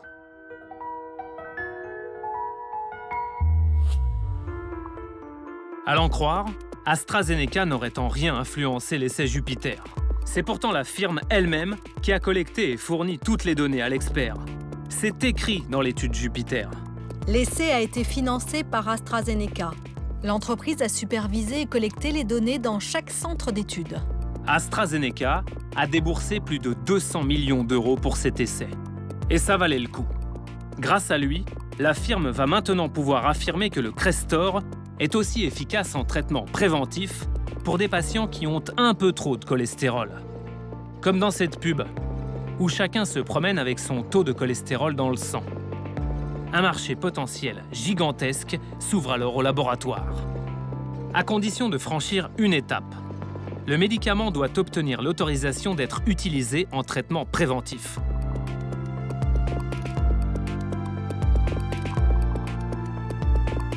C'est la deuxième prescription pour toucher le jackpot de la Sécu. Convaincre les autorités sanitaires.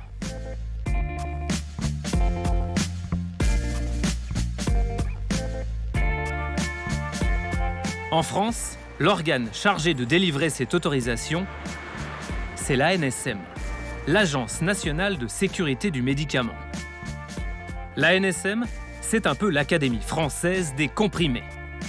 Elle est composée d'experts, des sages de la médecine en quelque sorte. Sauf qu'ils sont beaucoup moins classe que nos chers immortels.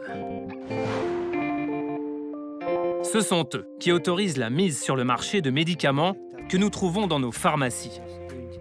Ils décident aussi dans quel cas ces médicaments peuvent être prescrits par les médecins. C'est dans une réunion comme celle-ci qu'a été votée la prescription du Crestor en traitement préventif. Pour pouvoir siéger, ces experts doivent normalement prouver leur indépendance. Ils remplissent une déclaration d'intérêt.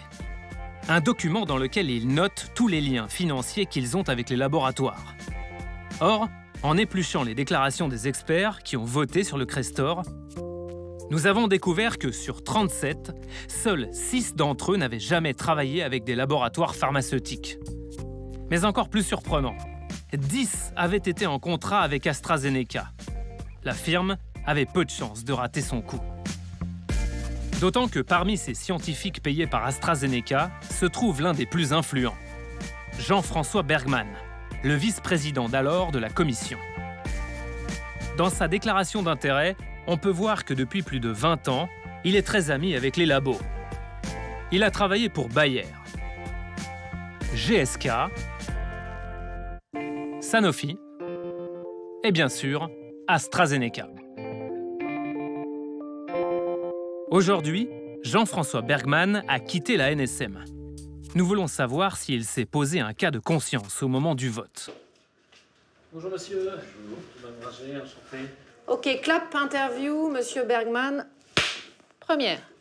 Vous avez été vice-président de la commission d'autorisation de mise sur le marché pendant 11 ans. Donc de 2001 à 2012, c'est bien ça, hein, pendant 11 ans. Alors écoutez, on a regardé votre déclaration d'intérêt, c'est très intéressant. Donc je regarde, donc on voit ici Bayer, Sanofi Aventis, AstraZeneca, GSK, AstraZeneca. Donc on voit très bien que pendant 11 ans, on peut dire que vous étiez en même temps vice-président de la commission d'autorisation de mise sur le marché des médicaments et qu'en même temps vous travailliez avec ces laboratoires. On est d'accord ?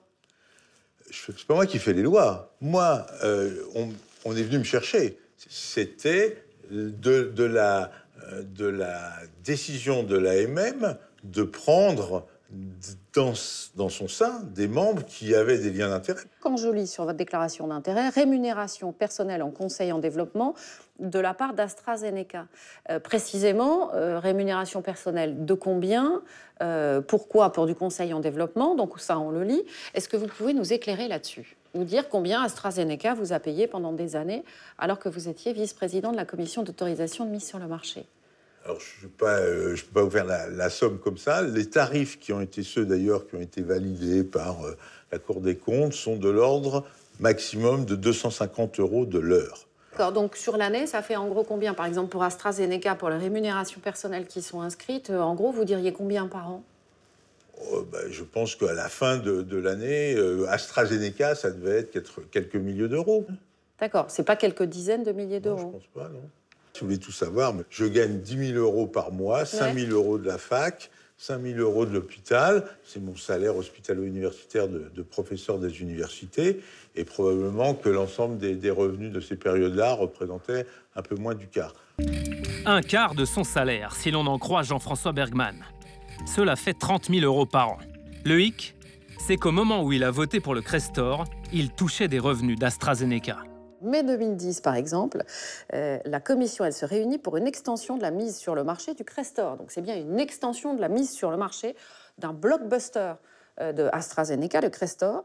Et c'est pas anodin puisque ça va permettre aux médecins de prescrire ce médicament en prévention. Donc on voit tout de suite l'ouverture du marché que ça peut représenter. Et ça va même permettre aussi de le prescrire aux enfants de plus de 10 ans.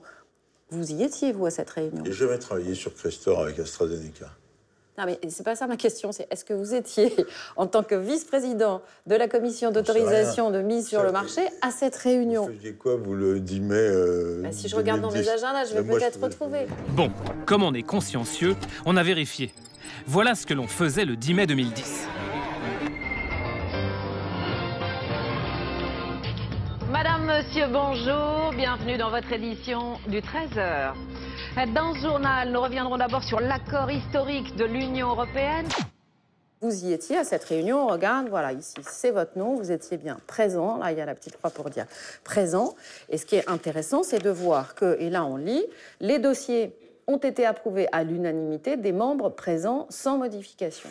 La réglementation, depuis 2005, elle est clairement écrite. L'Agence de sécurité du médicament dit clairement que si l'implication des membres est importante, notamment avec des rémunérations personnelles, ce qui est votre cas, donc, ce médecin ne doit pas prendre part au vote. Il m'est arrivé, assez peu d'ailleurs, mais il m'est arrivé de sortir de la salle quand il y avait... ce jour-là, vous n'êtes pas sorti. Ce jour-là, je n'étais pas sorti parce que, encore une fois, ce n'est pas à moi de faire l'application de la gestion des liens d'intérêt, c'était la mission de la SNCM. D'autre part, parce que je n'ai aucune compétence sur le Crestor. Mais donc, très franchement... Vous restez pour donner votre avis sur un dossier auquel vous ne connaissez rien, pour un laboratoire avec lequel vous travaillez. Pourquoi à un moment vous ne dites pas je travaille avec ce laboratoire, donc comme il est écrit dans la réglementation, je sors de cette salle. C'est tout. Comme je travaille aussi, comme vous l'avez dit, avec Sanofi, avec GSK, si je ne peux pas assister aux discussions concernant les produits de la firme et les concurrents des produits de la firme, je passe mon temps dans le couloir. Les liens de Jean-François Bergmann avec les firmes ne se résument pas à quelques contrats, ils sont aussi affectifs. Lorsqu'il était médecin, à l'hôpital Lariboisière, il a partagé son bureau avec un certain Robert Dahan. Un médecin qui deviendra en 2001 le PDG d'AstraZeneca France. Les deux hommes scelleront leur amitié quelques années plus tard en montant ensemble une société de conseil pour les laboratoires pharmaceutiques. Puisqu'on reparle d'AstraZeneca, est-ce que vous connaissez Robert Dahan? Oui. Je crois que vous connaissez très bien. Oui. Comment vous le qualifiez par rapport à vous? C'est un ami à moi. Ouais. Parce que Robert Dahan, il a été patron d'AstraZeneca pendant 8 ans. Oui. AstraZeneca France. Oui. Oui, tout à fait. D'accord, donc on se dit que ça renforce les liens, obligatoirement, et que vous regardez les choses... C'est ça le vrai lien d'intérêt. Le vrai lien d'intérêt, c'est pas celui qu'on déclare parce qu'on a gagné 250 € de l'heure. Le vrai lien d'intérêt, c'est l'amour, c'est la haine, c'est les copains, c'est les ennemis, c'est ceux qu'on a dans le collimateur parce que si ou parce que ça. Et tout le problème, c'est que ça se déclare pas, ça. Ah, la haine, les copains, mais aussi l'amour. À l'époque des faits, la responsable de la formation médicale d'AstraZeneca était une certaine Christine Bergmann, son épouse. Ce n'est pas nous qui le disons. C'est écrit dans la déclaration d'intérêt de l'expert.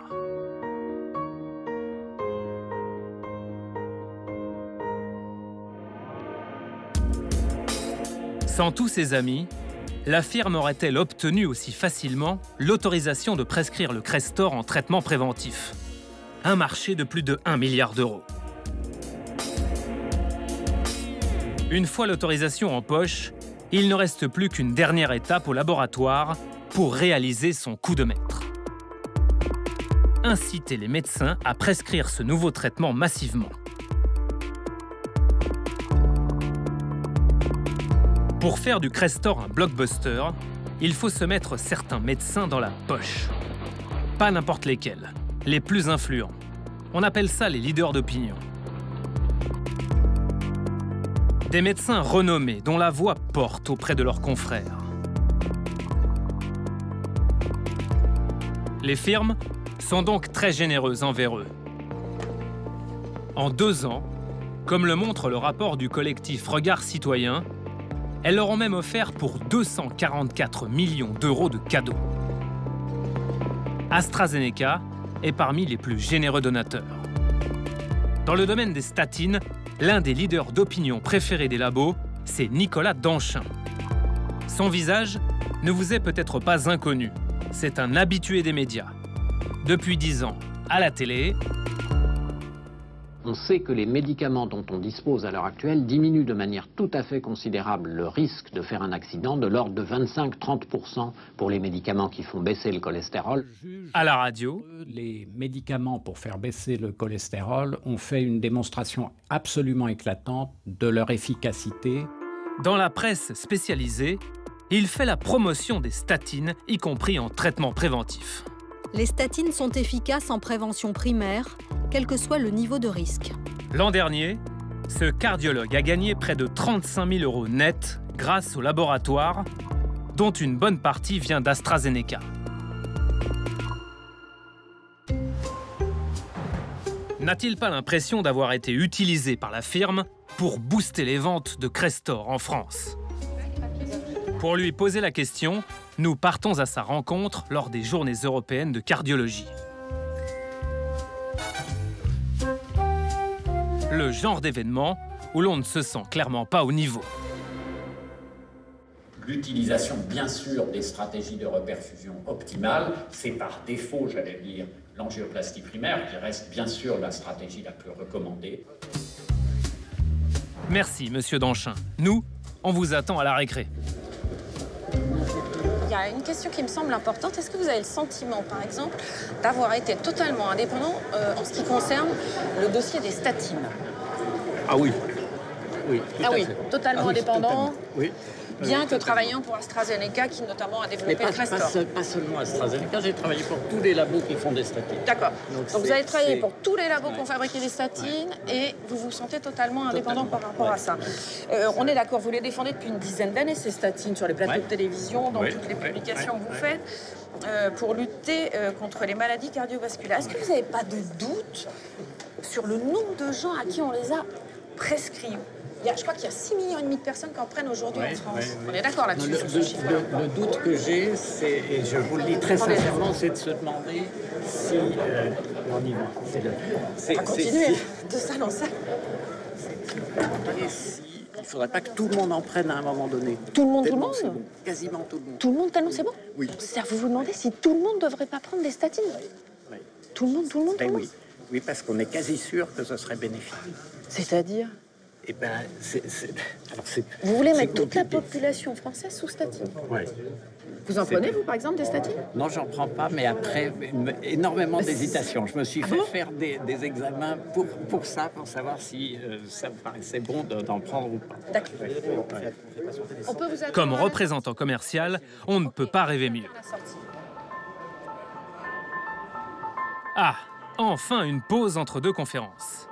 Nous brûlons d'envie de lui demander comment, avec près de 50 contrats passés avec des fabricants de statines, Nicolas Danchin arrive encore à respecter le serment d'Hippocrate. Dans le code de déontologie médicale, l'article 5, il est clairement dit que le médecin ne peut pas aliéner son indépendance professionnelle sous quelque forme que ce soit. Est-ce qu'on peut être indépendant des laboratoires lorsqu'on reçoit autant d'argent de leur part? Oui. Oui, je pense en être la preuve. En toute modestie. Aucun problème, ça. Non, je pense vraiment. On peut payer quelqu'un et... Je le pense vraiment. Et ne rien attendre en échange. Ah oui. Franchement, il y a un intérêt. Il ne le fait pas pour la beauté du geste. Écoutez, honnêtement, je pense que ça fait partie des... Je ne sais pas comment vous dire, des traditions. Des traditions? Ben, oui, en cardio, c'est comme ça. Une tradition qui, selon nos estimations, a rapporté au professeur Danchin 175 000 € net sur les 5 dernières années. Mais les laboratoires ne sont pas généreux qu'avec les grands médecins. Ils financent 90% de cette manifestation qui rassemble de nombreux cardiologues de France, ceux-là même qui prescrivent leurs médicaments. En échange, les firmes présentent ici leurs produits, organisent elles-mêmes leurs conférences. Tiens, ici c'est AstraZeneca qui reçoit. Mais malgré notre accréditation pour cet événement, nos caméras ne sont pas les bienvenues à l'intérieur. On voudrait écouter la conférence, on souhaiterait que notre équipe soit avec nous, qu'il fasse des plans larges de la salle et c'est tout. J'aurais dû être prévenue. Et même les plans larges, c'est pas possible. Ah bon? Bah non. Et pourquoi donc? Parce qu'on filme pas en salle. On filme pas en salle, des communications scientifiques. Et vous travaillez pour qui, madame? Je suis le laboratoire AstraZeneca. Ah, d'accord. Et j'ai l'impression que vous participez beaucoup à l'organisation du congrès, non? J'ai l'impression que vous avez... Vous travaillez aussi pour AstraZeneca? J'ai l'impression que le labo a une place forte dans l'organisation du congrès, non? Merci beaucoup. On ne souhaite pas que donner suite à cette interview. Merci. Mais c'est pourquoi ça a des questions qui vous dérangent? Vous n'assumez pas cette politique de votre laboratoire? Pour répondre à vos questions, je vous demande d'arrêter. C'est des questions simples. Il n'y a pas de transparence chez vous. L'organisation ne nous avait pas prévenus. Dans ce congrès scientifique, il faut être sur la liste des labos pour pouvoir entrer dans certaines salles. Les médecins qui s'expriment dans ces colloques sponsorisés par l'industrie sont-ils totalement indépendants? Pas si sûr. Si l'on regarde l'un des contrats passés entre le professeur Nicolas Danchin et AstraZeneca. Sa mission, débattre dans une conférence sur les nouvelles recommandations pour les statines. Pour un médecin qui s'affirme totalement indépendant, il y a des éléments troublants. Il doit s'appuyer sur des supports d'intervention comme les diaporamas fournis par AstraZeneca. Si lui-même décide d'utiliser ses propres documents, il doit les faire valider par le laboratoire. Enfin, AstraZeneca peut lui demander de participer à une réunion préparatoire pour cette conférence. De son côté, AstraZeneca a le droit d'utiliser l'image du médecin dans la presse. Alors récapitulons. Des experts indépendants, mais rémunérés par les laboratoires. Des médecins en plein conflit d'intérêts. Des courbes tronquées. On ne sait pas vous, mais nous, on a le cœur gros de questions. Et le seul remède, c'est une interview avec AstraZeneca qui finit par accepter notre demande. Un jour de canicule, nous avons rendez-vous avec le directeur médical France, le docteur Mikhail Lukasiewicz. On se met ici, c'est ça? Les relations entre les experts et la firme, c'est sa spécialité. Votre laboratoire a donné à ces médecins, que vous invitez régulièrement dans des congrès, plus de 7 millions d'euros en France, rien qu'en France. 7 millions d'euros. C'est beaucoup. Alors, je vous montre le document. On regarde. Voilà, ici, AstraZeneca, 7,39 millions d'euros. Voilà.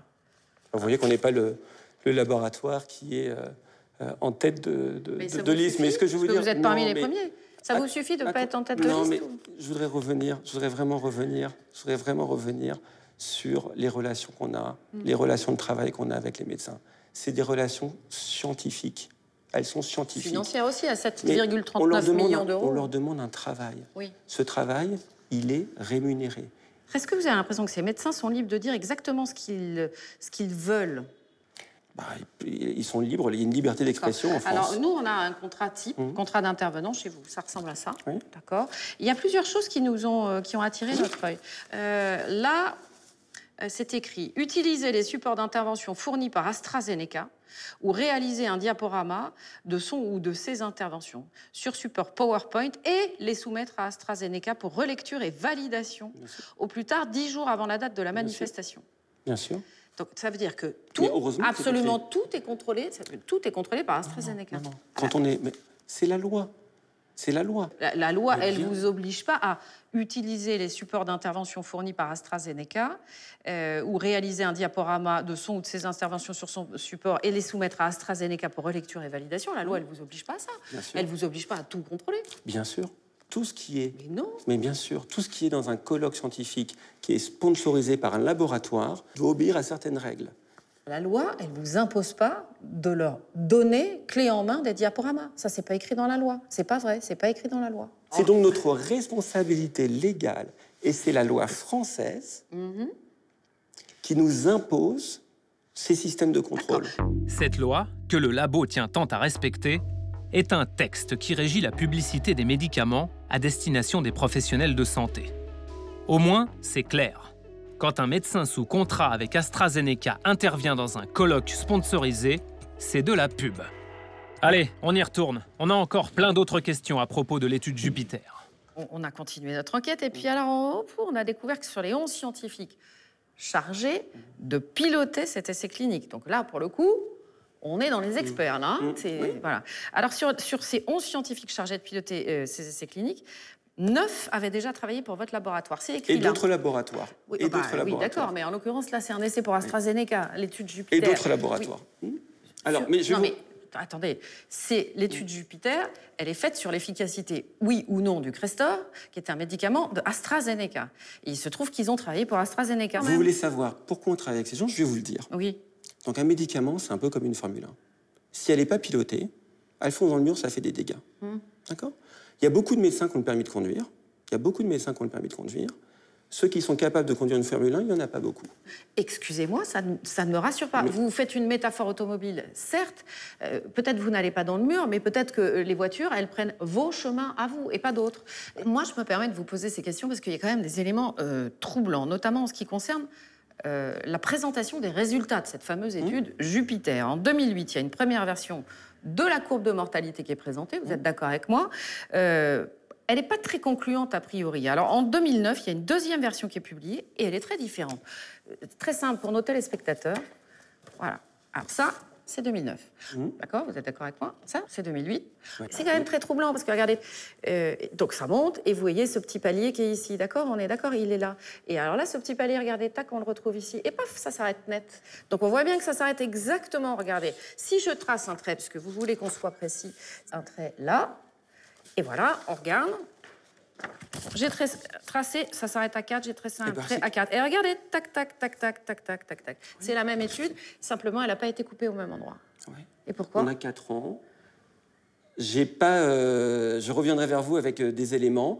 Le résultat, il est le même. On voit ce qui est important. Ah non, le résultat n'est pas du tout le même. Mais attendez, le résultat d'une courbe de survie... Non, regardez. Oui. Là, hein, c'est la différence entre la rosuvastatine et le placebo. Elle est vraiment... Il y a toujours une différence. Non, elle est mineure. Mais c'est pas la même échelle. Non, mais... soyez honnête. Elle est mineure. Mais et regardez, là... vous voyez bien que c'est pas la même échelle. Alors, attendez, vous me présentez, mais présentez-moi... Mais non, mais regardez, à la même échelle. Alors, on va le prendre à la même échelle puisque vous remettez ça en cause. Regardez, à 4 ans, la différence entre le placebo ici et la rosuvastatine ici. D'accord? Oui. On est d'accord. 4 ans et demi, regardez la différence. C'est pas du tout la même chose. Très franchement, vous savez que quand des courbes se rapprochent, là, on a posé la question à plein de scientifiques. Ils nous ont tous dit, quand des courbes se rapprochent comme ça, on n'arrête jamais une étude. Quand il y a un rapprochement des courbes à ce point, jamais on n'arrête une étude. Je ne peux pas connaître toutes les publications concernant Crestor. Donc, je reviendrai vers vous sur les raisons qui ont pu amener à une publication avec des histogrammes qui sont différents. Néanmoins, le bénéfice était démontré au-delà de tout doute. Au-delà de tout doute, le médicament a rapporté 44 milliards d'euros à la firme depuis son lancement. Rien qu'aux États-Unis, ils sont près de 20 millions de patients à suivre la prescription du docteur AstraZeneca.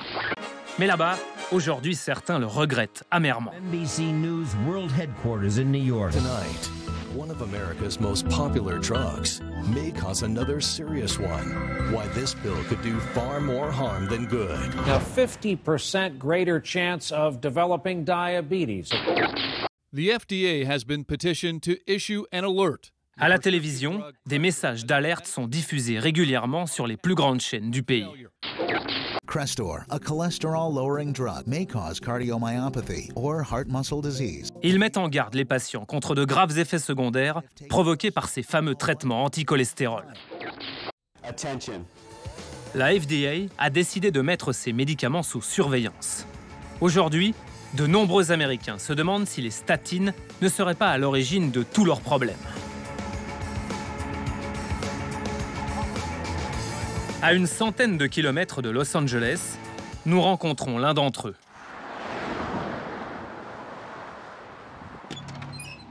Hello. Comment ça va? Rentrez. Depuis son plus jeune âge, Michael Bennett a toujours eu une hygiène de vie irréprochable. Comment vous sentez-vous? Je suis heureux que vous enquêtiez. Cet ancien tennisman professionnel C'est moi, oui. ne s'est jamais vraiment soucié de son taux de cholestérol. Jusqu'au jour où son médecin lui conseille de prendre du Crestor à titre préventif. Mais après 2 ans de traitement, Michael commence à ressentir des douleurs très inquiétantes dans tout le corps. J'ai commencé à avoir des effets secondaires. Mes muscles, mes épaules, mon cou, mes bras. Après, j'ai eu de graves problèmes aux reins. Ils me faisaient souffrir. La douleur était vraiment forte? Très, très forte.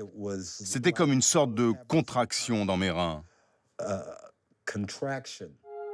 Très vite, Michael retourne voir son médecin qui l'envoie immédiatement faire une analyse de sang. Les résultats tombent. Mon taux de créatine était vraiment très fort. Mon taux de sucre dans le sang aussi. Et ça, c'est à cause du Crestor. L'ancien tennisman souffre d'une atteinte sévère des muscles. Mais en plus, l'analyse de sang révèle un taux de sucre anormalement élevé, signe d'un diabète de type 2. Aujourd'hui, Michael a arrêté de prendre le comprimé anti-cholestérol d'AstraZeneca. Mais il doit prendre une dizaine d'autres médicaments pour lutter contre les effets secondaires qui auraient été provoqués par celui-ci. Qu'est-ce que vous reprochez à AstraZeneca? Quand je prenais du Crestor, il n'y avait aucune alerte. Personne ne m'a mis en garde sur les risques. On ne m'a rien dit sur les effets secondaires. Je ne sais même pas si ces effets sont réversibles. Pourquoi ils ne le retirent pas du marché? Ils ne le retirent pas du marché parce que quoi? Ils font des millions de dollars. Donc ils s'en fichent.